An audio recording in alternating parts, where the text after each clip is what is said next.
ઓમ. સ્વાધ્યાયની શુભ શરૂઆત આપણે સ્તુતિથી કરીશું. કીર્તિભાઈ સ્તુતિ લે છે.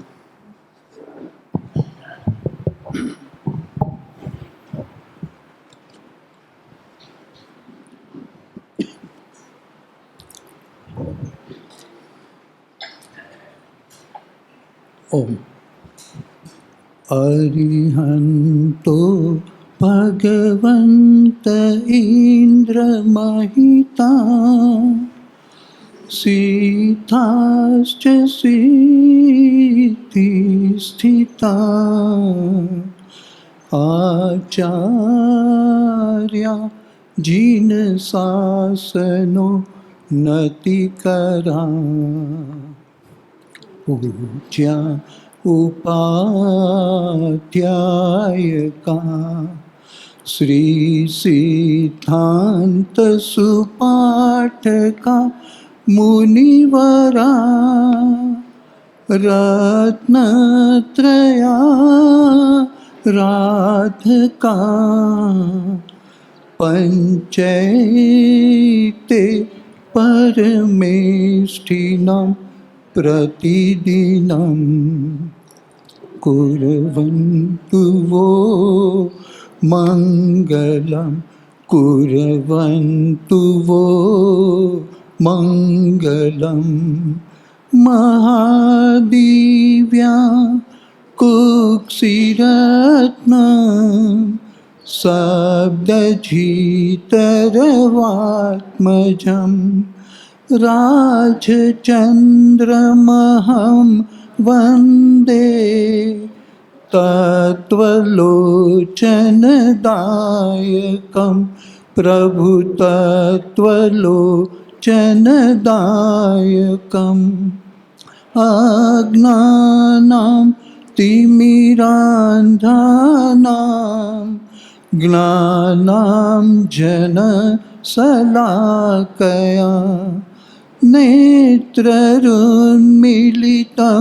येन तस्मै श्रीगुरवे नमः.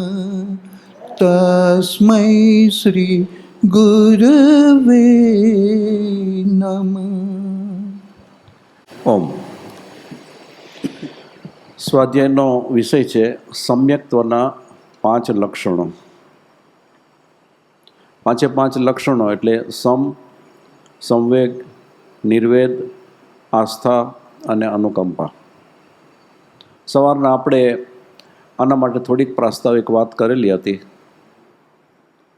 કે સમ્યક્ત્વના જે 67 બોલ છે એ 67 બોલની અંદર આ સમ્યક્ત્વના 5 લક્ષણો સમાવેશ પામે છે. પણ એ 67 બોલની અંદર આ 5 બોલ એટલે કે આ 5 લક્ષણો એ ખૂબ મહત્ત્વ ધરાવે છે. અને જે જીવે બહુ જ ટૂંક સમયની અંદર, બહુ ઓછા સમયની અંદર મિથ્યાત્વને દૂર કરી અને આત્મજ્ઞાનની પ્રાપ્તિ કરવી છે, સમ્યક દર્શન પ્રગટ કરવું છે, એની અંદર આ 5 લક્ષણો એને પ્રાપ્ત કરવા જ જોઈએ. કેમ કે આ 5 લક્ષણો અને એની જે ભાવના છે અથવા તો એ 5 લક્ષણોની અંદર જે ભાવ રહેલો છે એ ભાવ સહિત પોતાના જીવનમાં એ વાત ન ઉતરે તો એ મિથ્યાત્વને દૂર કરવાને શક્તિમાન બની શકતો નથી. એટલે આપણે એ 5 લક્ષણમાંથી સવારનો પહેલો જે સ્વાધ્યાય હતો એમાં આ લક્ષણ લીધું અને એનું આખું સ્વરૂપ જોયું. એટલું જ નહીં પણ ઉત્તરાધ્યાન સૂત્ર કે જેના આધારે પણ આપણે જોયું કે આ લક્ષણ કે જેની અંદર 5 ઇન્દ્રિય અને 4 કસાયો, એના ઉપર કાબુ મેળવવાથી જીવને શું પ્રાપ્ત થાય. ભગવાન મહાવીર એ દર્શાવી રહ્યા છે કે એનાથી જીવ શું પ્રાપ્ત કરી શકે. અને એની સાથે સાથે આપણે પાછું રાગ અને દ્વેષનું પણ સ્વરૂપ, આમ તો રાગ, દ્વેષ અને મિથ્યાત્વ અથવા તો અજ્ઞાન, આ ત્રણેય વસ્તુ સાથે જોડાયેલી હતી. કેમ કે કૃપાળુ દેવે તો કહ્યું છે ને કે રાગ, દ્વેષ, અજ્ઞાન એ મુખ્ય કર્મની ગ્રંથ, થાય નિવૃત્તિ જે હતી એ જ મોક્ષનો પંથ. તો આ રીતે આપણે આ સમલક્ષણ જોયા પછી હવે આ સંવેગ નામનું જે લક્ષણ છે, બીજું લક્ષણ છે, એની આપણે શરૂઆત કરીશું. કે જેમાં પરમ કૃપાળુ દેવે 135માં પત્રની અંદર જે અપેક્ષા એક ટૂંકી વ્યાખ્યા કરી છે કે મુક્ત થવા સિવાય બીજી કોઈ પણ ઈચ્છા નહીં, અભિલાષા નહીં, તે સંવેગ. તો હવે આ માર્ગના પંથીએ આ મુક્ત થવા સિવાયની બીજી કોઈ ઈચ્છા રાખવા જેવી નથી, બીજી કોઈ પણ જાતની અભિલાષા સેવવા જેવી નથી. પણ સંસારમાં રહેતો જે જીવ છે ને, એને તો અનેક પ્રકારની ઈચ્છાઓ અંદર બેઠેલી જ હોય,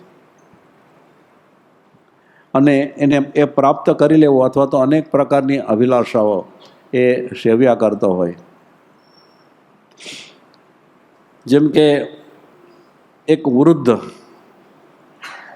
બહુ મોટી ઉંમરનો વૃદ્ધ,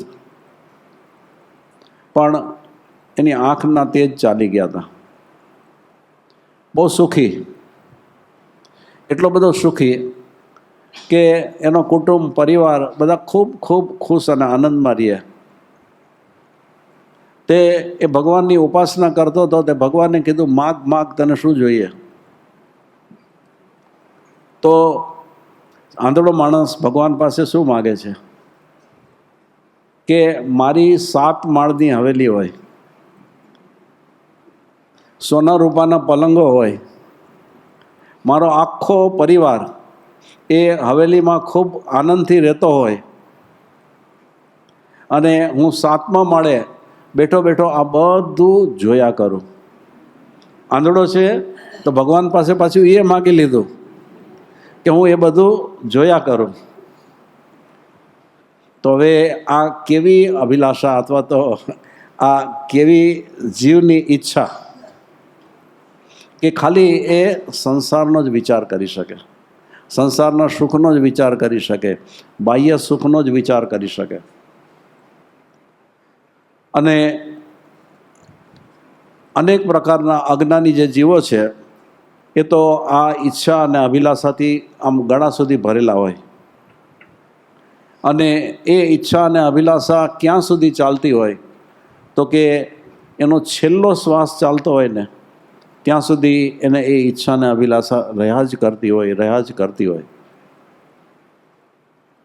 અને પછી જ્યારે એ છેલ્લો સમય પૂરો થાય ત્યારે એ ઈચ્છા અને અભિલાષા કે જેનાથી એને જે પ્રકારના કર્મોનું બંધન થયું ત્યાં એને જન્મ લેવો પડે,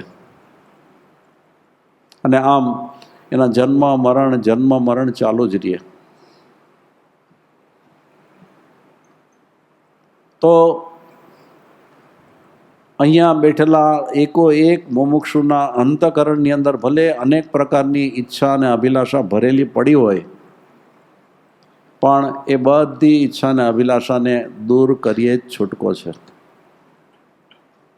હા, એક જ વસ્તુ પ્રાપ્ત કરવી છે બસ મારે મારા જીવનની અંદર, અને એ મોક્ષ. બસ એ સિવાય મારે કશું પ્રાપ્ત નથી કરવું. આવી તીવ્રતા અંતઃકરણની અંદર હોવી જોઈએ. અને જો આવી તીવ્રતા આવે તો આ બીજું જે લક્ષણ છે એ લક્ષણ એટલું બધું બળવાન બનતું જાય, એટલું બધું બળવાન બનતું જાય કે જીવ એ મોક્ષ પ્રાપ્ત કરવા માટે આમ સતત એક ધારો પુરુષાર્થ કર્યા જ કરે. એની અંદર પ્રમાદને પણ ન ઘૂસવા દે, કેમ કે એને મોક્ષ જ પ્રાપ્ત કરવો છે.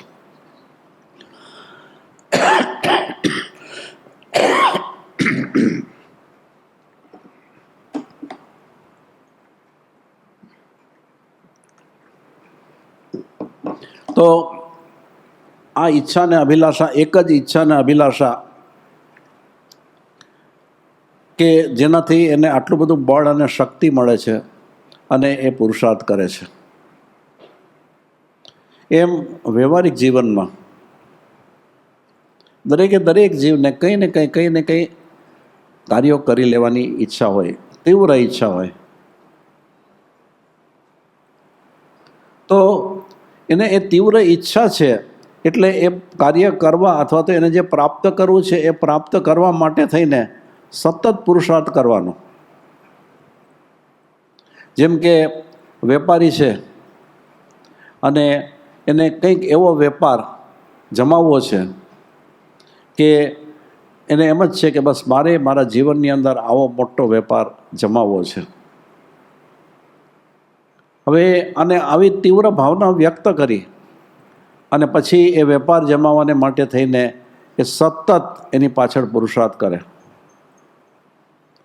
તો એ પુરુષાર્થ કરવાની અંદર કેટલી બધી નાની મોટી તકલીફો આવે, પ્રોબ્લેમ્સ આવે, મુશ્કેલીઓ આવે. જીવને અનેક જગ્યાએ પ્રવાસ કરવો પડે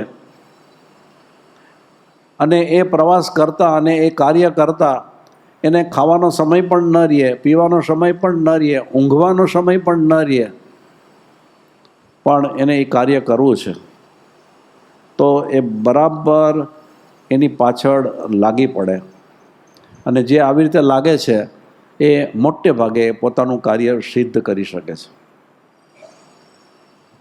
તો આ એક વ્યવહારિક એક દાખલો આપ્યો. એવા તો કેટલા બધા દાખલાઓ બધાના જીવનની અંદર વણાયેલા હશે કે તમે બધા જે કંઈ પણ તમારો આ સાંસારિક વિકાસ થયો એની અંદર કઈ ઈચ્છાઓ અંદરથી ઊભી થઈ હશે, અભિલાષાઓ ઉત્પન્ન થઈ હશે અને એ પાર પાડવા માટે તમે ખૂબ ખૂબ પુરુષાર્થ કરેલો હશે.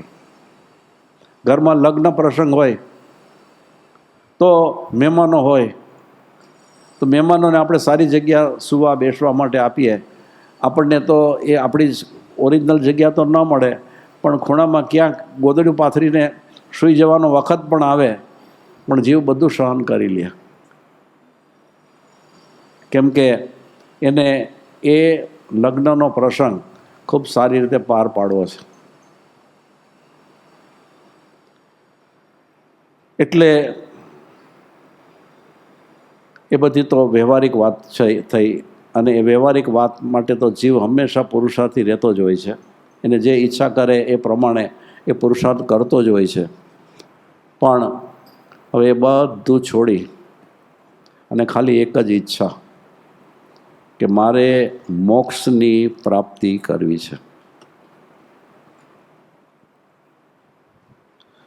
તો કૃપાળુદેવે આ વચન કીધા પછી એક બીજા પત્રની અંદર જે વચન કીધું કે સર્વ પ્રકારની અભિલાષાની નિવૃત્તિ કર્યા રહો. બધા પ્રકારની અભિલાષા છે ને એની તમે નિવૃત્તિ કરો. ખાલી એક જ અભિલાષા મોક્ષ, એ સિવાય બધા પ્રકારની અભિલાષા છે એને નિવૃત્ત કરો.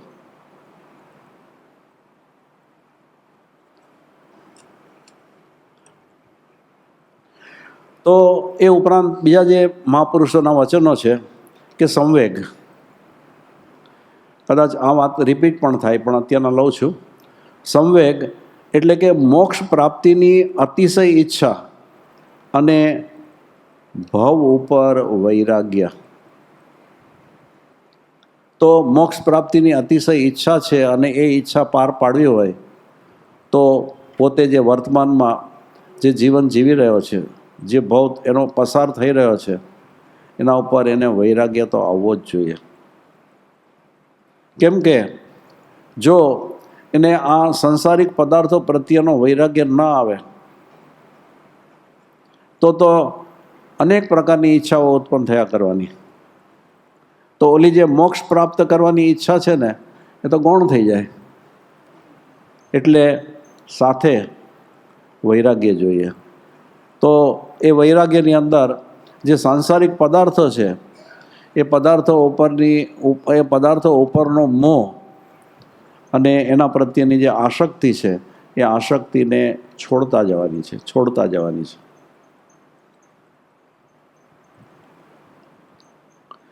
હવે સમ્યક દ્રષ્ટિ જીવ કેવો હોય? તો કે સમ્યક દ્રષ્ટિ જીવ દેવ અને માનવના સુખને પણ દુઃખયુક્ત હોવાથી વિષ મિશ્રિત અન્નની જેમ દુઃખ માને છે, અને તેથી કેવળ એકલા સિદ્ધ સુખને જ ચાહે છે. આ સમ્યક દ્રષ્ટિ જીવ. કેમ કે આમ 4 ગતિની અંદર ઉત્તમ ગતિ દેવગતિ કહેવાય, કેમ કે એની અંદર શુભ કર્મ જે બાંધેલા છે અને એ ભોગવવા માટે થઈને એને દેવગતિ હોય, એટલે એને બાહ્ય રીતે તો ખૂબ સુખ મળી રહેવાનું. અને એ ઉપરાંત એ જે 4 ગતિ છે એમાં મનુષ્ય ગતિની અંદર પણ સુખ રહેલા છે. પણ આ સમ્યક દ્રષ્ટિ જીવ આ બંને પ્રકારના સુખને દુઃખયુક્ત જ માને છે, કે આ બધા સુખ એ હકીકતમાં સુખ નથી, પણ દુઃખયુક્ત અથવા તો દુઃખ જ છે. અને આપણે જે અનાજ ખાવાનું હોય અથવા તો જે ખોરાક ખાવાનો હોય એની અંદર વિષ ભળેલું હોય તો આપણે ખાઈએ? તો કે છે વિષ મિશ્રિત અન્નની જેમ દુઃખને જ માને છે આ જે દેવગતિ અને મનુષ્ય ગતિના સુખને. અને તેથી કેવળ એકલા સિદ્ધ સુખને જ ચાહે છે. મૂળ હકીકતની અંદર અનાદિનો અભ્યાસ છે, બાહ્ય સુખમાં જ સાચું સુખ બુદ્ધિ થઈ ગઈ છે, અને એ સંસ્કાર એટલા બધા દ્રઢ છે કે આ ઇન્દ્રિયજનિત સુખ છે એ સુખ નહીં પણ દુઃખ છે, અને એનાથી ઉત્તમ સુખ હોઈ શકે આવું જીવના અંતકરણની અંદર બેસી શકતું નથી, દ્રઢ નથી થઈ શકતું. કેમ કે એને એનો અનુભવ અનાદિકાળથી આજ સુધી થયેલો નથી. પણ જ્યારે આવા મહાપુરુષના વચનો સાંભળે અને એને એમ થઈ જાય કે નહીં, આ વાત એકદમ સત્ય છે અને મારે તો હવે એ ઊંચામાં ઊંચું સુખ, સિદ્ધ ગતિનું સુખ એ જ પ્રાપ્ત કરવું છે, તો એનો પુરુષાર્થ એ રીતે ઉપડવાનો. સંસાર સુખ ક્ષણભંગુર છે અને મોક્ષનું સુખ શાશ્વત છે. હવે આ એક વાત પેલા આખું વાંચી લઉં. આવું યથાર્થ જાણ્યા પછી આ જીવને સંસાર ઉપર વૈરાગ્ય થાય જ. આવો વૈરાગ્ય એ સંવેગ છે અને તે સમ્યક્ત્વનું બીજું લક્ષણ છે. આમાં વૈરાગ્યની વાત આવી અને વાત દર્શાવી કે બધા જીવના એટલો તો અનુભવ છે કે એને જે કંઈ પણ આ સંસારિક સુખ મળે છે એ કેટલો વખતનો? તો કે બહુ થોડો વખતનો. મીઠાઈ જીભ ઉપર હોય એટલો વખત જ મીઠાશ લાગે ને, પછી એ મીઠાઈ અંદર ઉતરી ગયા પછી એનું એ મીઠાશનું સુખ મળે છે. એટલે આ સંસારના જે બાહ્ય સુખો છે એ ક્ષણભંગુર છે, અને એની સામે મોક્ષનું સુખ શાશ્વત એટલે કે હંમેશ રહેનારું છે. એક વખત એ પ્રાપ્ત થયું પછી એ જીવની સાથે હંમેશ રહે. આવું યથાર્થ જાણ્યા પછી આ જીવને સંસાર ઉપર વૈરાગ્ય થાય જ છે. આવો વૈરાગ્ય એ સંવેગ છે અને તે સમ્યક્ત્વનું બીજું લક્ષણ છે.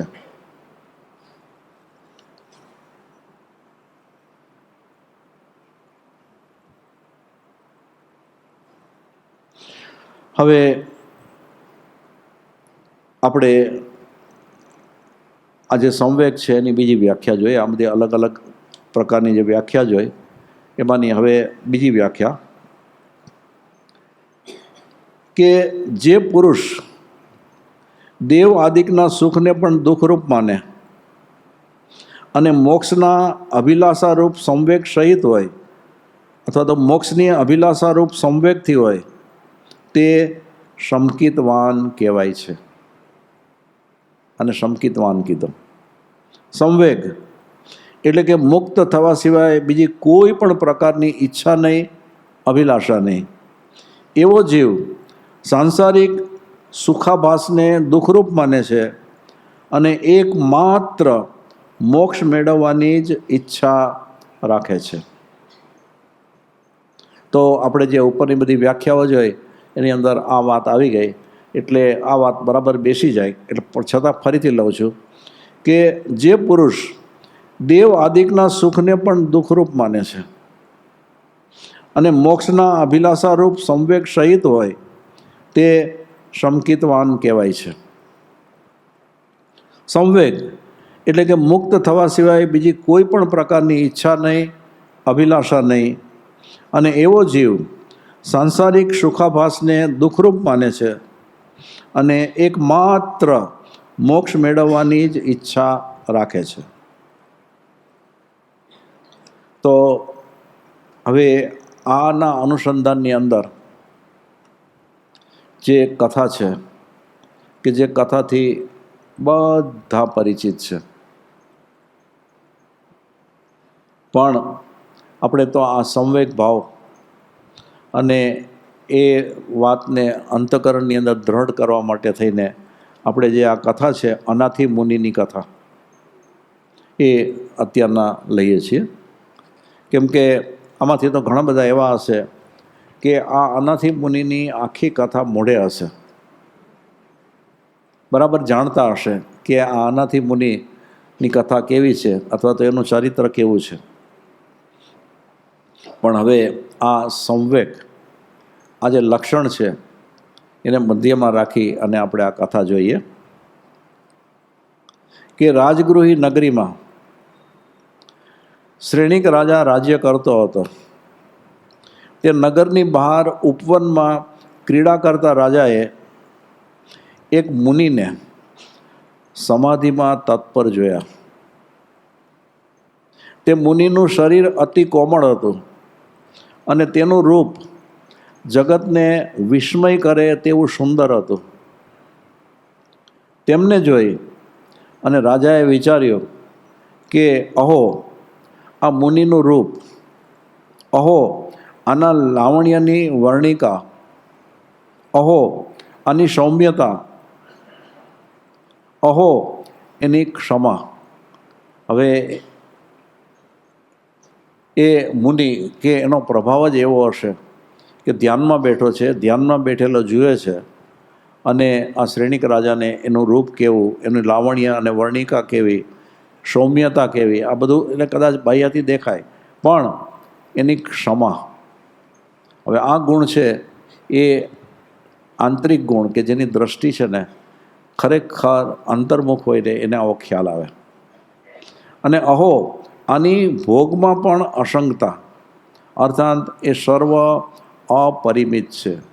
તો આટલી નાની ઉંમર, ટીનએજર, અને છતાં એને સંસારિક ભોગ પ્રત્યેની કોઈ પણ જાતની ઈચ્છા કે આસક્તિ નહીં. આ પ્રમાણે વિચારી અને તેમને ધ્યાનમાં તત્પર જોઈ અને રાજા તેમના ચરણ કમળમાં પ્રણામ કરી અને બેઠો અને ધ્યાન પૂર્ણ થયે પૂછ્યું કે હે પૂજ્ય, આવી યુવા અવસ્થામાં તમે આવું દુષ્કર વ્રત કેમ ગ્રહણ કર્યું, તેનું કારણ કહો. મુનિએ કહ્યું કે હે મહારાજ, હું અનાથ છું, મારો કોઈ સ્વામી નથી. મારા પર અનુકંપા કરનારનો અભાવ હોવાથી મેં યુવા અવસ્થામાં જ વ્રત ગ્રહણ કર્યું છે. તો હવે હું અનાથ એમ કહ્યું. તો આ સાંભળી અને હાસ્ય કરતા શ્રેણિક રાજાએ કહ્યું કે હે સાધુ, આ તમારું રૂપ વગેરે જોતા તમે અનાથ છો એ વાત યુક્ત જણાતી નથી. તો પણ જો તમે અનાથ હો તો હું તમારો નાથ થવા તૈયાર છું. તમે યથેચ્છ ભોગ ભોગવો અને મારા સામ્રાજ્યનું પ્રતિપાલન કરો. આ મનુષ્ય જન્મ ફરીને મળવો અત્યંત દુર્લભ છે. અર્થાત આવી યુવા અવસ્થા ભોગ ભોગવ્યા વિના નિષ્ફળ જવા દેવી યોગ્ય નથી. આમ શ્રેણિક રાજા કહે છે. એટલે એ તો એને આમંત્રિત કરે છે કે હું તમારો નાથ થાવ અને તમે મારી સાથે મારા રાજમહેલમાં આવો અને આ બધા બાહ્ય સુખો ભોગવો. તો સાંસારિક જીવોને તો એમ જ થાય ને કે આ સંસારનું જે સુખ છે એ તો યુવા અવસ્થામાં જ ભોગવવાનું સુખ છે, અને એ સમય જો વ્યતીત કરી નાખ્યો તો એ સુખથી વંચિત રહી જવાનો. આવી જ ભાવના હોય ને બધા જ સંસારી જીવોમાં. તો શ્રેણિક રાજાએ પણ એ જ વાત રજૂ કરી. તે સાંભળી અને મુનિ બોલ્યા કે હે રાજા, તમે પોતે જ અનાથ છો તો મારા નાથ સી રીતે થઈ શકશો? મગધ દેશનો રાજા શ્રેણિક, અને એને આવું તો કોઈ દી સાંભળ્યું ન હોય. એને એમ કહે છે તમે જ અનાથ છો. તો આ પ્રમાણેનું કોઈ પણ વખત નહીં સાંભળેલું વાક્ય સાંભળી અને રાજાએ આશ્ચર્ય પામીને પૂછ્યું કે હે મુનિ, તમારે તેમ કહેવું યોગ્ય નથી. કેમ કે હું અનેક હસ્તીઓ એટલે કે હાથીઓ, અશ્વો, રથો અને સ્ત્રીઓ વગેરેનું પ્રતિપાલન કરું છું, તેથી હું તેઓનો નાથ છું. મને તમે અનાથ કેમ કહો છો? ત્યારે મુનિ પણ કંઈક હાસ્ય કરતા બોલ્યા કે હે રાજન, તમે અનાથ અને સનાતનો મર્મ જાણતા નથી, માટે તે વિશે હું તમને મારા જ દ્રષ્ટાંતથી સમજાવું છું, તે સાંભળો. હવે એ પોતાની કથા કહે છે અનાથી મુનિ કે કૌશાંબી નગરીમાં મહિપાલ નામે રાજા મારા પિતા છે. તેનો હું પુત્ર છું. મને બાલ્ય અવસ્થામાં જ નેત્રની પીડા થઈ, અને તેની પીડાથી મારા આખા શરીરમાં દાહજ્વર પેદા થયો. મારી વ્યથા દૂર કરવા માટે અનેક મંત્રવાદીઓએ તથા વૈદ્યોએ અનેક ઉપાયો કર્યા, પરંતુ તેઓ મારી તે વ્યથા દૂર કરી શક્યા નહીં. તો હવે આ જે સંસારિક દુઃખ આવે છે એ દુઃખ માટે તો જીવ દૂર કરવા માટે બધી જાતના ઈલાજ કરે ને. તો આને તો આ આંખની તકલીફ અને દાહજ્વર અને એની પીડા, એના માટે મંત્રવાદી અને વૈદ્યોનો ઈલાજ કર્યો, પણ એની પીડા ગઈ નહીં. મારા પિતાએ મારે માટે પોતાનું સર્વસ્વ આપી દેવાનું કબૂલ કર્યું, પરંતુ તે પણ મને દુઃખથી મુક્ત કરી શક્યા નહીં, માટે હું અનાથ છું. હવે એના પિતા પાસે કેટલી બધી સંપત્તિ, પણ પુત્રનું દુઃખ જોઈને એને એમ થાય કે આ બધી સંપત્તિ કદાચ ખર્ચાઈ જાય તો ખર્ચી નાખું, પણ એનું દુઃખ દૂર કરું. પણ એ સંપત્તિ પણ કામમાં આવી નહીં. મારા પિતા, માતા, ભ્રાતા, બેન અને સ્ત્રી વગેરે સ્વજનો મારી પાસે બેસી અને રુદન કરતા હતા, અને ભોજનનો પણ ત્યાગ કરી અને મારી પાસે જ નિરંતર બેસી રહેતા હતા, પરંતુ તેઓ મારા દુઃખનો નાશ કરી શક્યા નહીં. તે જ મારી અનાથતા છે. તો હવે માતાનો સ્નેહ, પિતાનો સ્નેહ, ભાઈ અને બહેનનો સ્નેહ, પત્નીનો સ્નેહ, આ સ્નેહ કેવા હોય? પણ કે છે આ સ્નેહ પણ મારી પીડાને દૂર કરી શક્યા નહીં, એટલા માટે હું અનાથ. ત્યાર પછી મેં એવો વિચાર કર્યો કે આનાદિ સંસારમાં મેં આના કરતાં પણ અધિક વેદનાઓ અને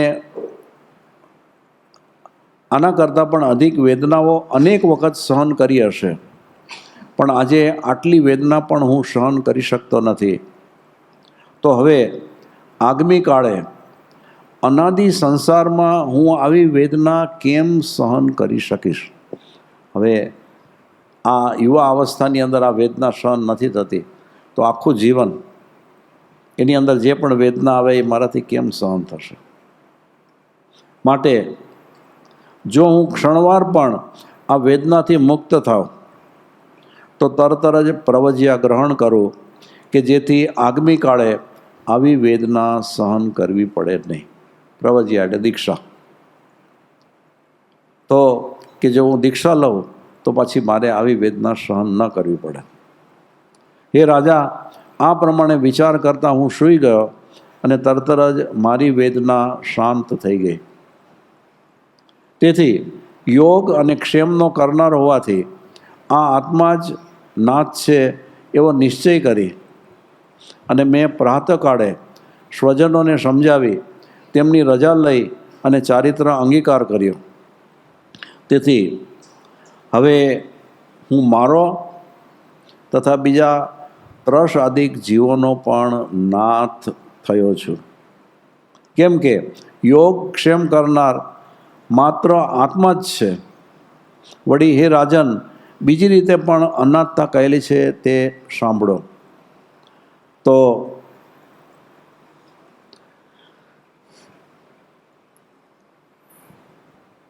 જેને કહીને કે પોતાનું દુઃખ દૂર કરવા માટે થઈને જેટલા પણ ઈલાજો કરવામાં આવે એ ઈલાજો કાર્યકારી ન થાય, સફળ ન થાય.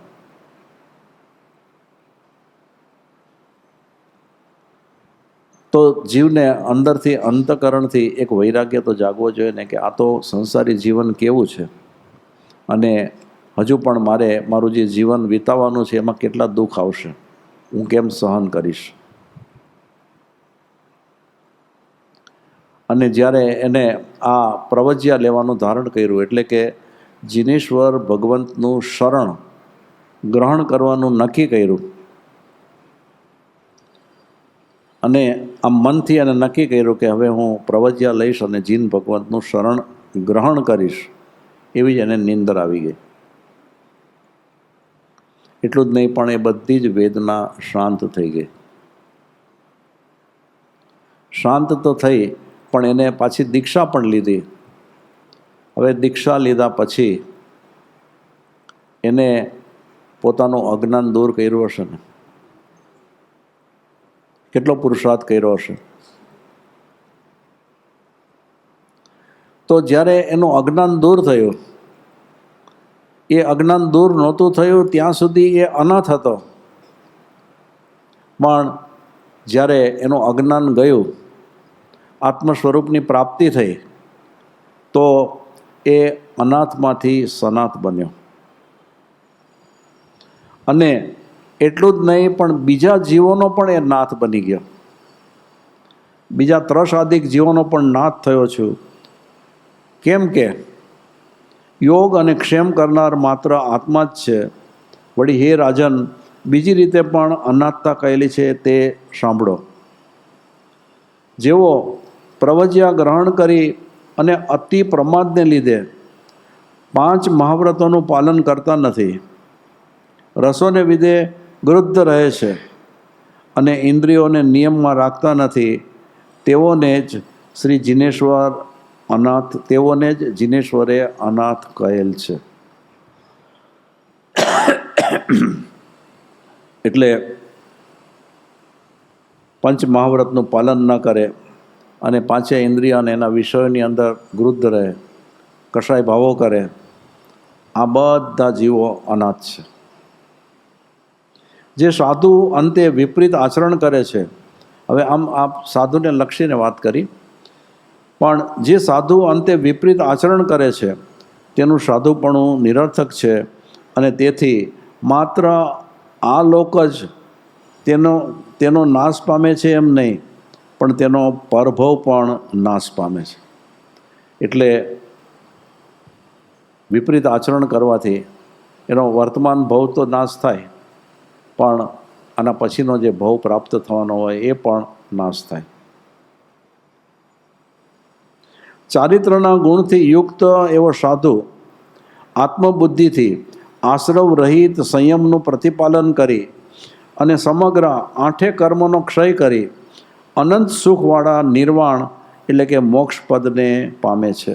હવે આ સાચું ચારિત્ર જે વહન કરતો હોય, સાચા ચારિત્રમાં પોતાની જાતને સ્થિર કરતો હોય, એ આ આશ્રવ છે એના દ્વાર બંધ કરી દે. એટલે કે નવા કર્મનું બંધન કરતો અટકી જાય. અને નવા કર્મ બાંધતો ન હોય તો જે જૂના કર્મો સત્તામાં પડ્યા છે એ કર્મ ઉદયમાં આવતા જાય અને ખપતા જાય, અને એમ 8 કર્મોનો ક્ષય કરી અને અનંત સુખવાળા નિર્વાણ પદને પામે છે. આ પ્રમાણે મુનિના વાક્ય સાંભળી અને શ્રેણિક રાજા અત્યંત ખુશ થયો અને હાથ જોડી અને તેને કહ્યું કે હે મુનિરાજ, તમે મને જે સનાથ અને અનાથપણાનું રહસ્ય કહ્યું તે ખરેખર સત્ય છે. તેમાં જરા પણ અસત્ય નથી. હે મુનિ, તમે મનુષ્ય જન્મ પામ્યા તે સફળ છે.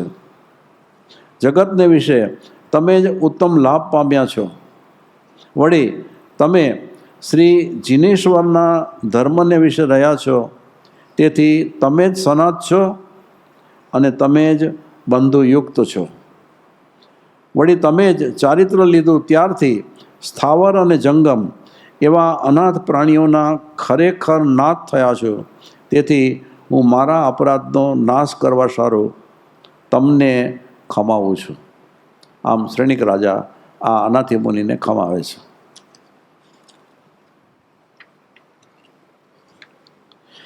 વળી તમારા ધ્યાનમાં વિઘ્નકારી પ્રશ્ન પૂછી અને મેં જે દૂષણ કર્યું છે તથા સાંસારિક ભોગ ભોગવવા માટે તમને જે અઘટિત નિમંત્રણ કર્યું છે તે સર્વ મારો અપરાધ ક્ષમા કરો. આ પ્રમાણે કહી ભક્તિપૂર્વક તે મુનિની સ્તુતિ કરી અને સર્વ રાજાઓમાં ચંદ્ર સમાન શ્રેણિક રાજા ધર્મમાં અનુરક્ત થઈ પોતાના અંતપુર અને પરિવાર સહિત પોતાની નગરીમાં પાછો આવ્યો. તો હવે છેલ્લે આ કથાના અનુસંધાનમાં કે અમિત ગુણ સમૂહથી સમૃદ્ધ એવા તે નિર્ગ્રંથ મુનિ પક્ષીની જેમ પ્રતિબંધ રહિતપણે પૃથ્વી ઉપર વિહાર કરી 3 ગુપ્તિથી ગુપ્ત થઈ ઉગ્ર એવા 3 દંડથી વિરામ પામી મોહ આદિકનો નાશ કરી સંવેગના પ્રભાવથી અનુક્રમે અક્ષય સુખવાળા મોક્ષ પદને પામ્યા. કેમ કે પછી એને એક મોક્ષ સુખ એ સિવાય બીજું કોઈ સુખ નથી જોતું, અથવા તો મોક્ષની પ્રાપ્તિ એ સિવાય મને બીજી કોઈ પ્રાપ્તિ જોઈતી નથી. એટલે એ નિર્ગ્રંથ મુનિ પક્ષીની જેમ પ્રતિબંધ રહિતપણે પૃથ્વી ઉપર વિહાર કરી 3 ગુપ્તિથી ગુપ્ત થઈ ઉગ્ર એવા 3 દંડથી વિરામ પામી મોહ આદિકનો નાશ કરી અને સંવેગના પ્રભાવથી અનુક્રમે અક્ષય સુખવાળા મોક્ષ પદને પામ્યા.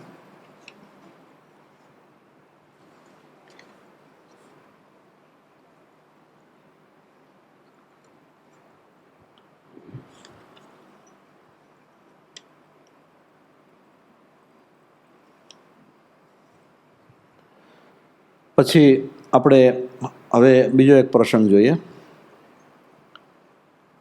કે વૈરાગ્યવાસિત જીવ, વૈરાગ્ય છે, વૈરાથી ભરેલો છે, અને આવો જીવ ઘરમાં રહેવા છતાં માતાની જેમ અંદરથી ન્યારો રહે છે, હૃદયથી સંસારી ભાવોમાં રંગાતો નથી. એટલે આના અનુસંધાનની અંદર દવદંત ઋષિની કથા, આ બીજી કથા આપણે જોઈએ છીએ.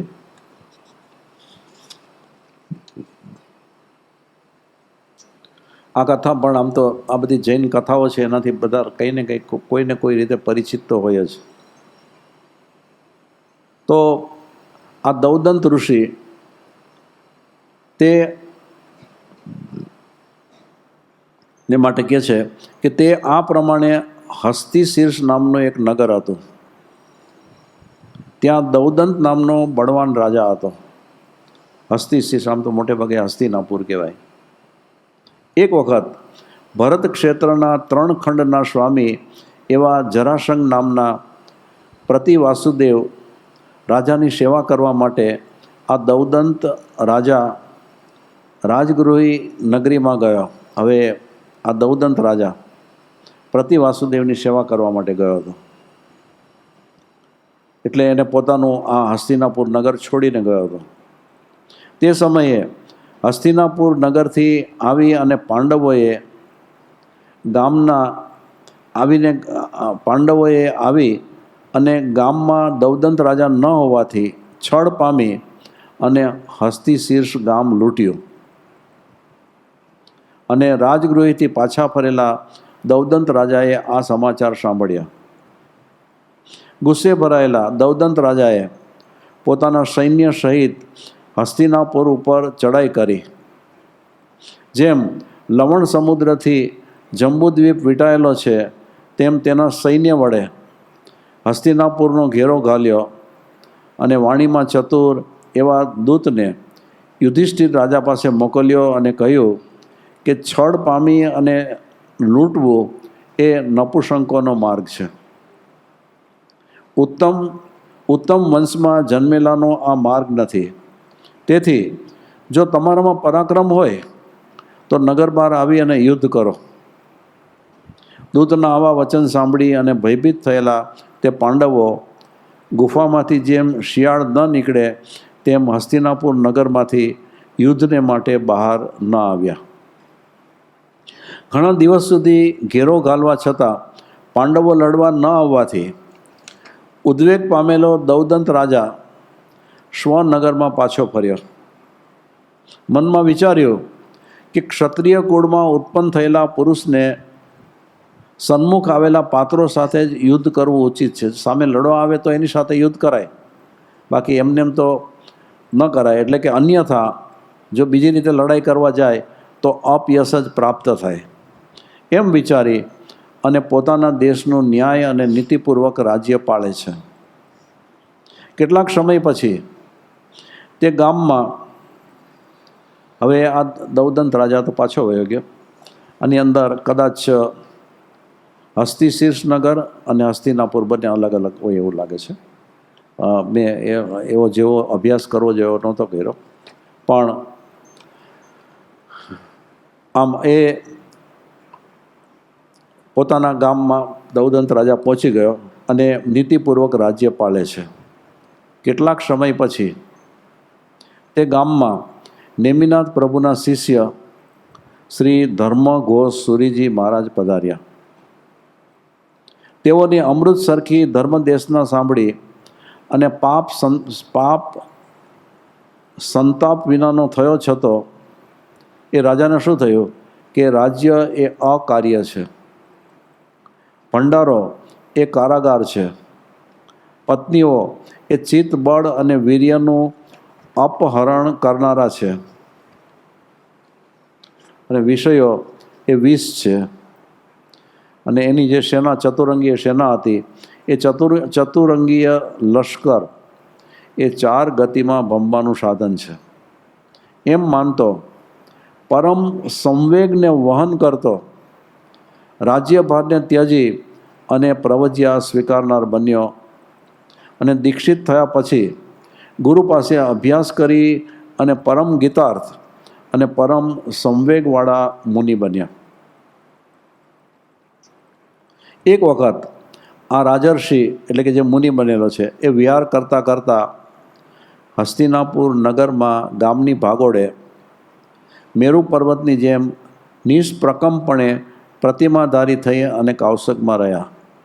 આમ તો હસ્તિનાપુરની નજીક જ, પણ આમ એકદમ અડગ ઊભા રહી અને એ ધ્યાન કરે છે, કૌશકમાં છે. હવે આવી રીતે નગરની ભાગોળે ધ્યાન કરે છે અને ત્યાં રાજવાટિકામાં ફરવા નીકળેલા પાંડવોએ મુનિને જોયા અને ઓળખ્યા. વાહનો ઉપરથી ઉતરી અને નમસ્કાર કરી ભાવપૂર્વક આ પ્રમાણે સ્તુતિ કરી કે અહો આ રાજર્ષિ દુષ્કર કારક છે. આ પ્રમાણે રાજર્ષિને અભિનંદન આપી અને તે પાંડવો આગળ ગયે છતે થોડા ટાઈમ પછી ત્યાં પરિવાર સહિત પ્રકૃતિએ જ દુર્જન એવો દુર્યોધન આવ્યો. હવે પાંડવો તો આવી ગયા, પછી દુર્યોધન આવ્યો. દુર્યોધન આવ્યો એને જોયા અને ધ્યાનમાં જોતા તો કહે છે આ તે જ ઋષિ છે કે જેણે હસ્તિનાપુરનો ઘેરો ગાલ્યો હતો. અમારા પૂર્વપુરુષોની નિર્મળ કીર્તિનું અપહરણ કર્યું હતું. એમ પૂર્વ વેરને સાંભળતા દુર્યોધને ઘણ વડે ઋષિને તાડન કરવા માંડ્યો, આ મારવા લાગ્યો ઘણ વડે. તેના હૈયાના ભાવ જાણી અને તેના પરિજનો પણ આ ઋષિને એટલા બધા પથ્થરો માર્યા કે પથ્થરોના ઢગલાથી ઋષિ ઢંકાઈ ગયા. પછી એ લોકો તો વયા ગયા અને પછી રાજવાટિકાથી પાછા વળેલા પાંડવોએ ત્યાં જોયું તો ઋષિ ન દેખાયા, પણ ત્યાં જ મોટો પથ્થરનો ઢગલો દેખાયો. તેથી લોકોને પૂછીને જાણ્યું કે આ દુર્યોધનનું કાર્ય છે. તુરત જ તે પથ્થરો દૂર કરાવ્યા. અંગોની પીડા દૂર થાય તે રીતે તેલ માલિશ આદિ સેવા કરી મુનિને વારંવાર ખમાવી અને યુધિષ્ઠિર આદિ પાંડવો ગામમાં આવ્યા. દૌદંત ઋષિએ પણ સંવેગના બળપૂર્વક ભાવના ભાવી. તો હવે આ દૌદંત ઋષિ કે મારે તો હવે મોક્ષની પ્રાપ્તિ જ કરવી છે, અને આવી જ્યારે તીવ્ર ભાવના હોય ને ત્યારે આંતરિક બળ પણ કેટલું વધી જાય.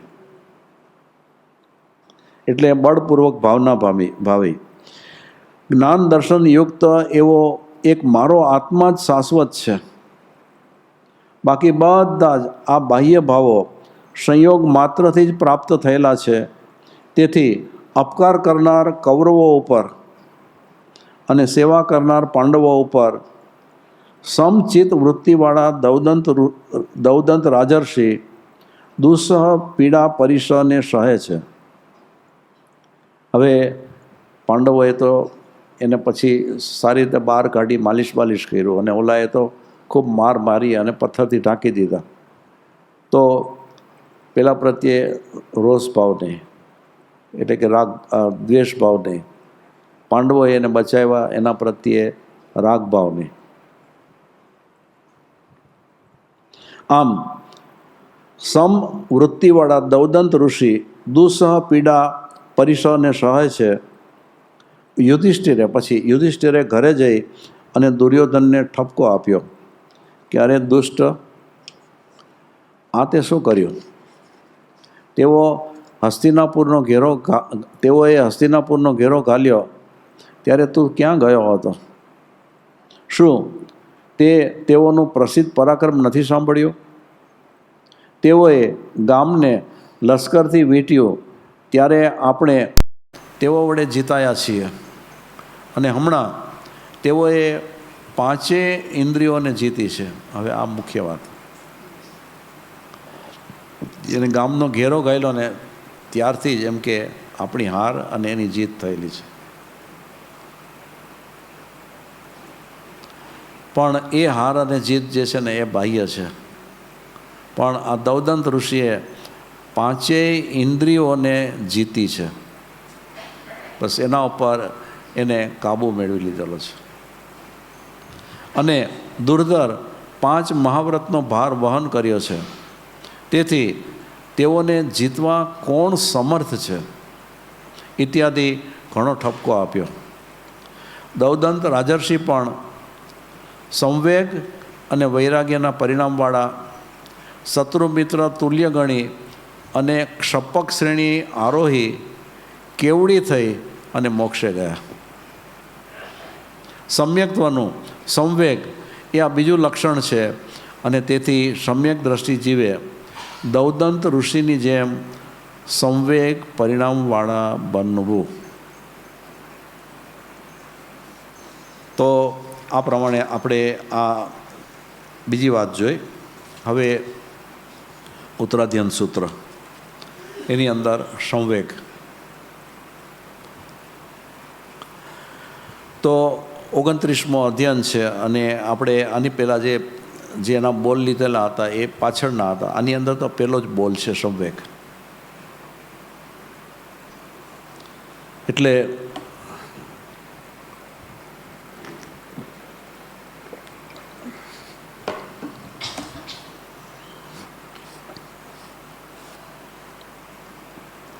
ગૌતમ સ્વામી ભગવાન મહાવીરને પૂછે છે કે સંવેગેણમ ભંતે જીવે કિમ જણયઈ.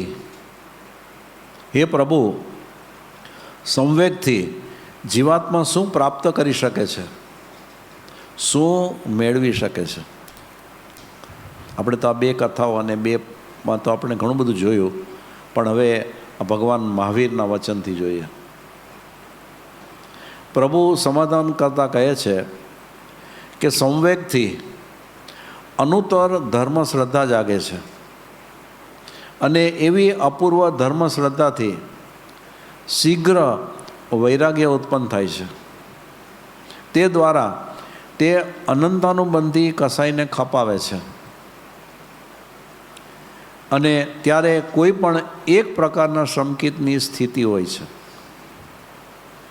તે જીવાત્મા નવું કર્મ બાંધતો નથી અને કર્મ બંધના નિમિત્તરૂપ મિથ્યાત્વની શુદ્ધિ કરી અને દર્શનનો આરાધક થાય છે.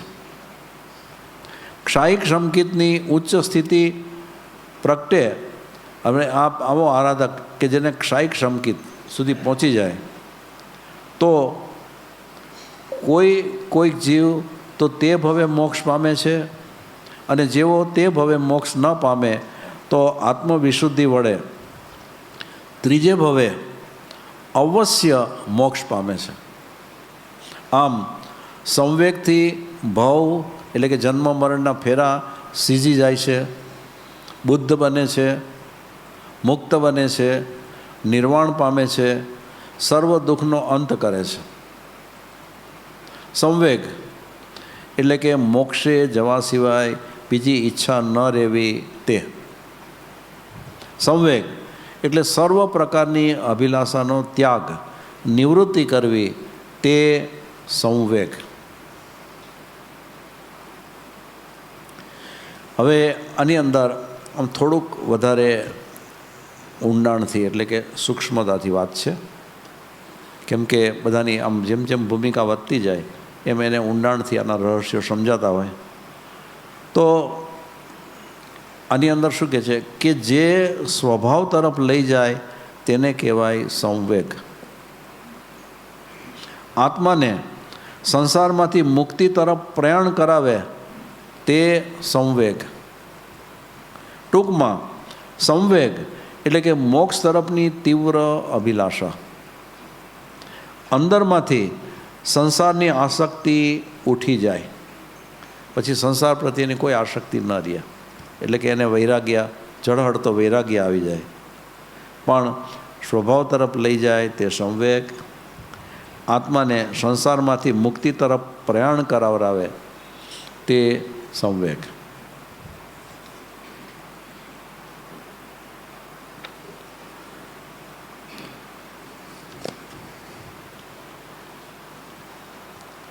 તો હવે એક નાની કથા છે, આ ઉત્તરાધ્યાનને અનુસંધાનમાં જ છે, કે સમુદ્રપાલ એક શ્રીમંત શ્રેષ્ઠીનો પુત્ર છે. તે પોતાની હવેલીના ઝરૂખામાં ઊભો છે. સુકુમાલ કાયા છે, સૌભાગ્ય નામ કર્મનો ઉદય છે, પુણ્યની ઊંચાઈએ ઊભા છે. એટલે ખૂબ શુભ કર્મનો ઉદય એટલે એને સૌભાગ્ય નામ કર્મનો ઉદય કીધો, અને પુણ્યની ઊંચાઈએ ઊભો છે. આમ આ શ્રેષ્ઠીનો પુત્ર રાજમાર્ગ ઉપર દ્રષ્ટિ પડે છે અને કોઈ ચોરને બંધનથી બાંધી અને વધ સ્થાને લઈ જતા જુએ છે. તે જોતાં સમુદ્રપાલના મનમાં ચિંતન ચાલ્યું કે અહો, આ વ્યક્તિને કોણે બંધન આપ્યું, તેનો વધ કેમ થશે, કારણ શું? એમ કરતાં એનું ચિંતન આગળ ચાલ્યું અને એ આગળ ચાલ્યું એની અંદર કે છે દુનિયામાં કોઈ કોઈને બાંધી શકતું નથી. ઓલાને તો બાંધીને લઈ જાય છે, એનો વધ કરવાના છે, અને છતાં આ જ્યારે ચિંતનની ભૂમિકામાં અંતર્મુખ થઈ અને વસ્તુ સ્થિતિ યથાતથ્ય રીતે જાણે છે ત્યારે એને ખ્યાલ આવે છે કે દુનિયામાં કોઈ કોઈને બાંધી શકતું નથી, કોઈ તેનો વધ કરી શકતા નથી. આ ચોરને તેણે પૂર્વે બાંધેલા અશુભ કર્મનો ઉદય તેને વધ સ્થાને લઈ જાય છે. દુઃખી થવાનું મૂળ કારણ પોતાના કર્મો છે. જે કર્મો બાંધ્યા હતા તે ઉદયમાં આવ્યા, પરિણામે દુઃખ ભોગવવાનું આવ્યું. આ વાત જે સમજી જાય તે સુખી થવાના. સમુદ્રપાલ પોતે પોતાના આત્માનો સ્વયં ગુરુ બની અને કહે છે કે હે આત્મન, તારે સુખી થવું હોય તો આ કર્મની જાળથી મુક્ત થઈ જા. કર્મથી મુક્ત થવા માટે આત્મધર્મનું શરણું સ્વીકારી લે. ચિંતન આગળ ચાલ્યો. સંસારનું સુખ હવે મારે નથી જોઈતું. હવે આત્મસુખ મેળવી લેવાનો પુરુષાર્થ કરવો એ હિતાવહ છે. અને આમ સંવેગ જાગે એટલે મોક્ષ સિવાયની બધી બીજી ઈચ્છાઓ તૂટી જાય.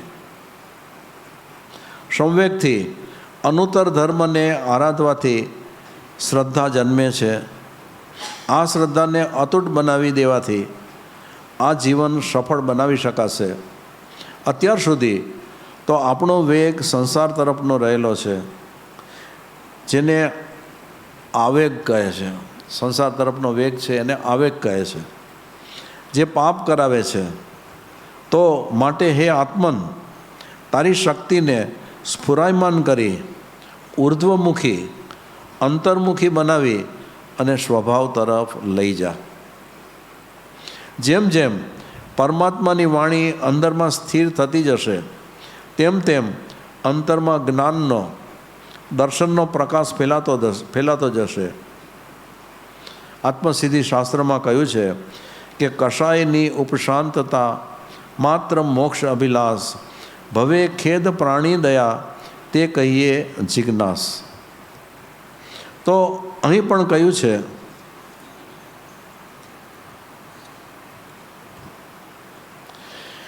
કે કસાઈની ઉપશાંતતા. હવે જે આ કડી છે એ કડીની અંદર આ લક્ષણો, જે 5 લક્ષણો છે ને, એમાં કયા કયા લક્ષણ આવે છે? કસાઈની ઉપશાંતતા એટલે સમ,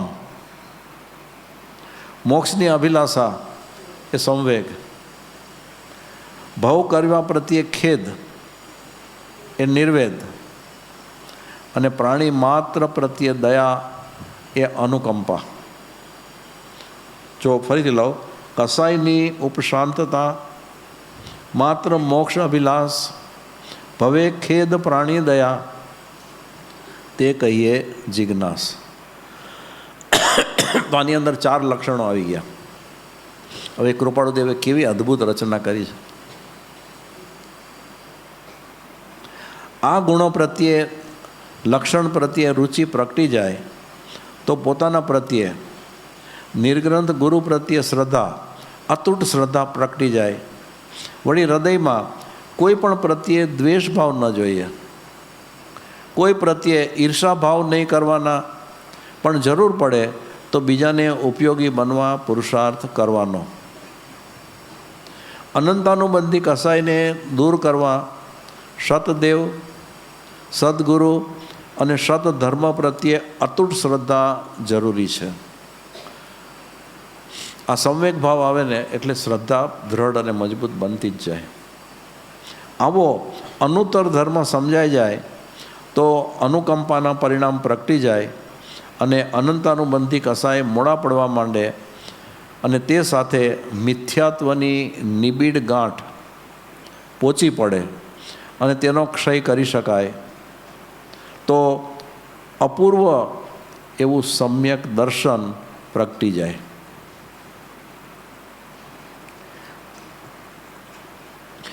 સમ્યક દર્શન પ્રાપ્તિના 3 કરણ એટલે કે સાધન છે. સંવેગથી યથા પ્રવૃત્તિકરણ, થોડું વધારે ડિટેલમાં આપણે સૂક્ષ્મતાથી, કે સંવેગથી યથા પ્રવૃત્તિકરણ અને અનંતાનુબંધીનો ક્ષય. ઉપશમમાં આવી અને અપૂર્વકરણ, અને મિથ્યાત્વની ગ્રંથિ છે છતાં અનિવૃત્તિકરણ, તેના અંતે સમ્યક દર્શન પ્રગટી જાય. આમ થતાં કોઈ નિમિત્ત ઉપર દોષારોપણ કરવાનો ભાવ જાગે નહીં. આવો સંવેગ રંગ કોને પ્રગટ્યો? હવે કહે છે આવો સંવેગ રંગ કોને પ્રગટ્યો? તો હવે જે કથા છે નાનકડી છે, ટૂંકાણમાં છે, પણ એ કથાથી પણ બધા પરિચિત જ છે. એ ઋષભદેવના 98 પુત્રોની વાત છે. ભગવાન ઋષભદેવના પુત્ર ભરત ચક્રવર્તી, ભગવાન ઋષભદેવનો પુત્ર ભરત ચક્રવર્તી 6 ખંડ સાધી અને અયોધ્યા નગરીમાં આવ્યા, પણ ચક્રરત્ન નગરીમાં પ્રવેશ કરતું નથી. મંત્રીશ્વરને પૂછે છે કે આમ કેમ, શું થયું? મંત્રીએ જવાબ આપ્યો કે બધા રાજાઓ આપની આજ્ઞામાં આવી ગયા, પણ આપના 98 ભાઈઓ તથા બાહુબલી તમારી આજ્ઞામાં આવ્યા નથી. ભરત વિચારે છે કે અહો, ચક્રવર્તી પદ લેવા ભાઈ ઉપર હુકમ ચલાવવો. મંત્રીશ્વરે કહ્યું તો ચક્રરત્ન અયોધ્યામાં પ્રવેશ કરશે નહીં. અંતે લાચારીથી 98 ભાઈઓને દૂત દ્વારા સંદેશો મોકલ્યો કે તમે ચક્રવર્તીની આજ્ઞા સ્વીકારો. બધાએ કહ્યું કે અમારા મોટાભાઈ તરીકે આજ્ઞા માનવા તૈયાર છીએ, પણ રાજા તરીકે નહીં. આમ જવાબ તો આપ્યો, પણ વિચાર આવ્યો કે જો આજ્ઞાનો સ્વીકાર નહીં કરીએ તો યુદ્ધ કરવું પડશે. હવે શું કરવું? એટલે 98 ભાઈઓ ભગવાન ઋષભદેવ પાસે પહોંચી ગયા. ભગવાન તો કેવળ જ્ઞાની છે, તરત જ સમજી ગયા કે શા માટે આવ્યા છે. છતાં ઋષભદેવે પૂછ્યું કે અહીં શા માટે આવવું થયું છે? બધા કહે કે મોટાભાઈ ભરત અમારું રાજ્ય લઈ લેવા માગે છે. અમે આપના પુત્રો છીએ, આપ ભરતને સમજાવો. અધ્યાત્મ યોગી કેશવલાલજી મહારાજ સાહેબે એ વ્યાખ્યાન કરી એ વ્યાખ્યા કરી કે માગ્યા વિના મળે તે માન, માગ્યા વિના મળે તે માન, માગ્યા છતાં ન મળે તો અપમાન, માગીને મેળવે તે અભિમાન, તેવા ગુણ ન હોય અને છતાં આશા કરે તે ગુમાન, અર્થાંત યોગ્યતા વિના માન મેળવવા ઈચ્છે તે ગુમાન. હું આત્મા છું તેવું સ્મરણ રહે તો સ્વમાન, અને જેમાં કોઈ આવા વિકલ્પો ન રહેતા પોતાના સ્વભાવમાં સ્થિર થાય તે નિર્માન એટલે કે નિર્માની. ભગવાન ઋષભદેવે 98 પુત્રોને સંબોધીને કહ્યું, શું જોઈએ છે? બોધ પામો, બોધ પામો. કેમ બૂઝતા નથી? સમ્યક પ્રકારે બૂઝો. આ વિશ્વમાં સંબોધી સાચી આંતરિક સમજણ સંકિત મેળવવું દુર્લભ છે. રાત્રિ અને દિવસ પસાર થઈ ગયા છે, તે પાછા આવવાના નથી, અને ફરી અને આવું દુર્લભ મનુષ્ય જીવન પણ મળવું સુલભ નથી. એટલે ભગવાન કહે છે કે નથી જણાયું તેને જાણી લો. આપણે આત્માને તો જાણ્યું જ નથી ને, એને જાણી લો. શાશ્વત એવા એક આત્મતત્વને જાણી લો, કારણ કે એકને જાણ્યો તો સર્વ જણાઈ ગયું. નથી મળ્યું તે મેળવી લો. બોધ બીજ રત્નત્રયરૂપ ઐશ્વર્ય કેળવી લો. પછી ત્રીજું, નથી સાધ્યું તે સાધી લો. તો હવે અંદરમાં પડેલા વિષય કસાઈની વૃત્તિને વશ કરી લેવી તે જ સાચો વિજય છે. અને નથી છોડ્યું તે છોડી દો. આ સંસાર છોડવા જેવો છે, માટે કાળ આવી પહોંચે તે પહેલાં સંસારને ત્યાગી દો, નિર્મૂળ કરી નાખો. સેનાવાદીએ તો કે રત્નત્રય દ્વારા, એટલે કે જ્ઞાન, દર્શન અને ચારિત્રવાન બની અને તમે સંસારનો ત્યાગ કરો.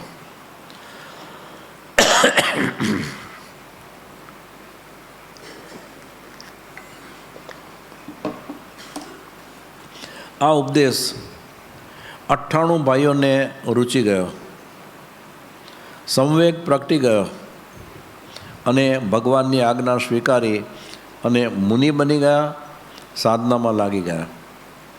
અંતે આમ આપણા શાસ્ત્રોમાં કહે છે કે એ 98 ભાઈઓ એ કેવળ જ્ઞાન પ્રગટ કર્યું, એટલે કે સર્વજ્ઞ બની અને પછી નિર્વાણની પ્રાપ્તિ કરી, મોક્ષ સુખની પ્રાપ્તિ કરી.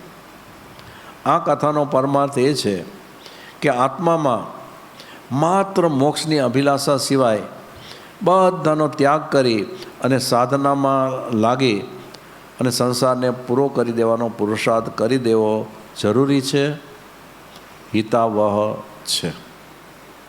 તો આ રીતે આપણે આ જે બીજું લક્ષણ સંવેગ, કે જેમાં મોક્ષ પ્રાપ્ત કરવા સિવાયની બીજી કોઈ પણ ઈચ્છા કે અભિલાષા નહીં. તો ભલે આ વિષયથી પરિચિત હોઈએ, અલગ અલગ રીતે આ વિષયનો અભ્યાસ પણ કરેલો હોય, સ્વાધ્યાયમાં સાંભળેલું પણ હોય, પણ એ જીવનમાં જ્યાં સુધી ઉતરશે નહીં ત્યાં સુધી કામ થવાનું નથી. અને આમ આ બધું હું જાણું છું એમ કહી અને આ વાતને ગૌણ કરી નાખવામાં આવશે તો જીવ ઉપર જ આવી નહીં શકે. તો આ રીતે આપણે આજે પર્યુષણના દિવસે 2 સ્વાધ્યાયની અંદર આ સમ્યક્ત્વના 2 લક્ષણો સમ અને સંવેગ એ પૂરા કર્યા. બસ તો અત્યારનો આ સ્વાધ્યાય હું પૂરો કરું છું. સદગુરુ દેવ કી જય.